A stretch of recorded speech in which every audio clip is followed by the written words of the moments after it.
Hi and welcome back. So picture this, you like me probably have routine blood tests done fairly regularly, and when you get the results you don't really think twice about them, but it could actually be quietly flagging a cancer risk decades before anything really shows up on a specific cancer scan. Now, it's not a tumour marker and it's not a genetic cancer test. It's a hormone that we mostly associate with muscle, mood and libido. Researchers have just pulled together one of the largest investigations ever done into this hormone and cancer outcomes. And what they found is something you'd not normally expect to find in a routine number on your laboratory report. So today we're going to walk through exactly what they discovered in this latest study, what threshold seems to matter most, and where the hormone, or this hormone, surprisingly did not behave the way that anyone on the team actually predicted.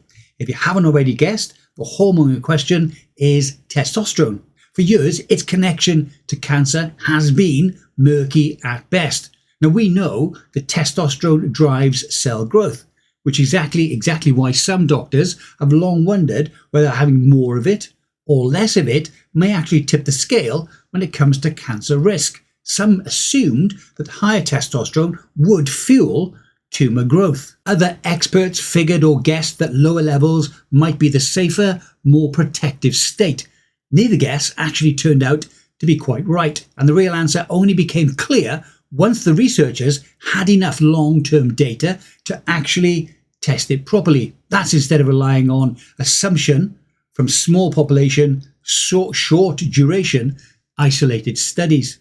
In this latest study, a team led by endocrinologist Professor Bu Yeep at the University of Western Australia, they set out to settle it once and for all. Now, instead of running only one small trial, they pulled together data from 11 separate long-running studies. These studies were from across Australia, the United States, and also Europe. When combined, these studies tracked more than 26,000 men, and each were followed for at least 5 years after their initial hormone levels were measured. That's a genuinely large sample for this kind of research. And it matters because small studies on hormone levels tend to produce noisy, inconsistent results that do not hold up once you start to scale them. Now, before we get into the number that seemed to change everything, it helps to understand how this kind of study actually works. Now, this was an observational study, meaning that the researchers measured hormone levels in blood samples that had been taken years earlier. They then matched those levels against what happened to those men later in life, whether that was cancer diagnosis, a cancer death, or neither. Observational research like this cannot prove that low testosterone directly causes cancer. It can only show a statistical pattern, and patterns, even strong ones, always leave room for other explanations that could be hiding underneath them. Now, the number that the researchers kept circling back to was 8.6 nanomoles per litre. Below that testosterone level, the risk of dying from cancer started to climb, even after the team adjusted their data for age and other known health factors. Men in the lowest 1/5 of testosterone levels, compared to the men who were in the highest 1/5, faced an 18% higher risk of dying from cancer years down the track. For cancer diagnosis specifically, the risk began rising at an even lower threshold, that being 7.3 nanomoles per litre.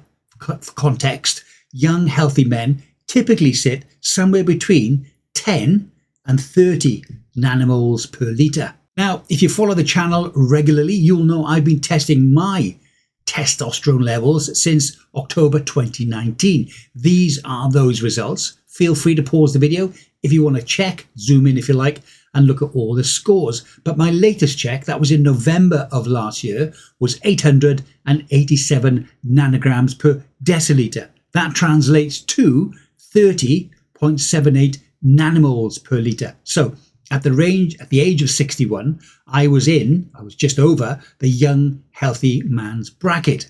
Back to the study. Remember that for the cancer diagnosis specifically, the risk began rising when scores were below 7.3 nanomoles per litre.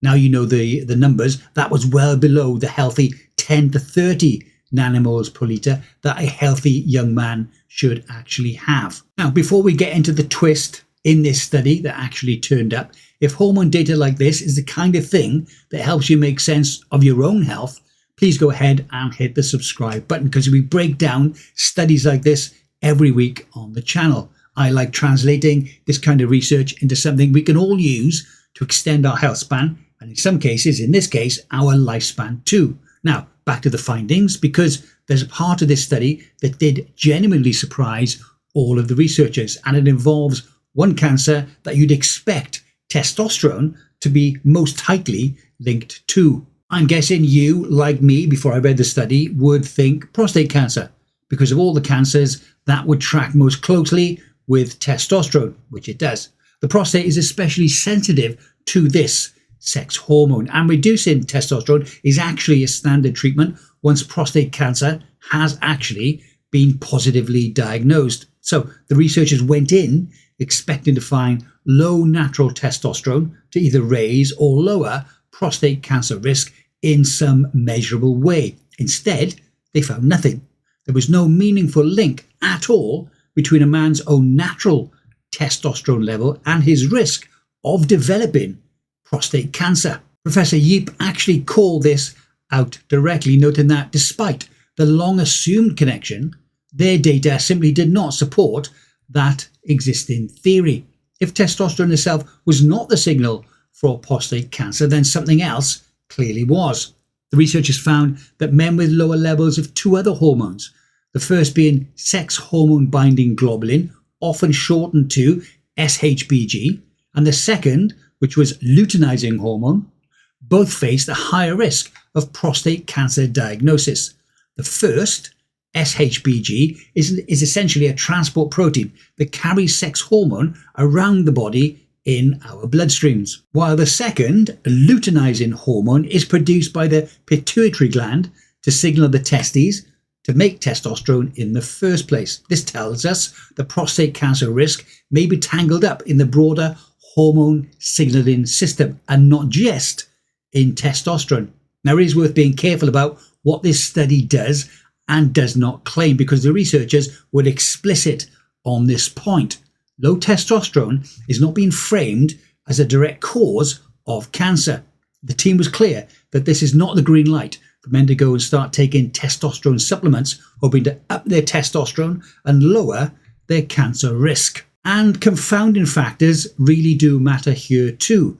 Testosterone, as we know, naturally declines with age, and levels can be pulled down quicker by things like BMI, physical activity levels, and conditions such as diabetes, any of which could be quietly influencing both the hormone reading and the cancer outcome at the same time. What this data does support is testosterone functioning as a biomarker, especially or essentially as an early warning signal rather than a driver of the disease. Professor Yeep described it as a potential wake-up call, something that could nudge men towards a more regular, fuller medical checkup, as opposed to it being dismissed as an unrelated, isolated number. Low testosterone showing up in a blood panel might not point to anything wrong with the testes themselves. It could instead be flagging some other underlying health issue, one worth investigating properly with a medical professional, rather than trying to self-correct it with over-the-counter products or supplements that we buy online. I think the consistency is also key here.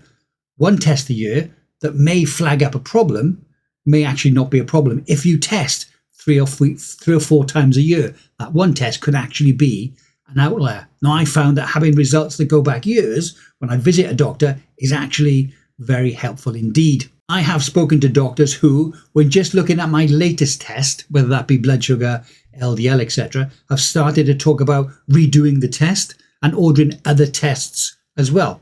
But I then show them my data with trends stretching back for 5+ years, and they've said, okay, let's just wait for the next test in a few months and we'll see what's happening then. Now, as well as being cheaper, it's also a lot less worrying too. Now, if, like me, you're the kind of person who would rather work with your body's natural hormone production than wait around and wonder, there are a few approaches that you can do that have actually got real evidence backing them up. Here we're talking about resistance training, especially compound lifts like squats, deadlifts, and heavy presses.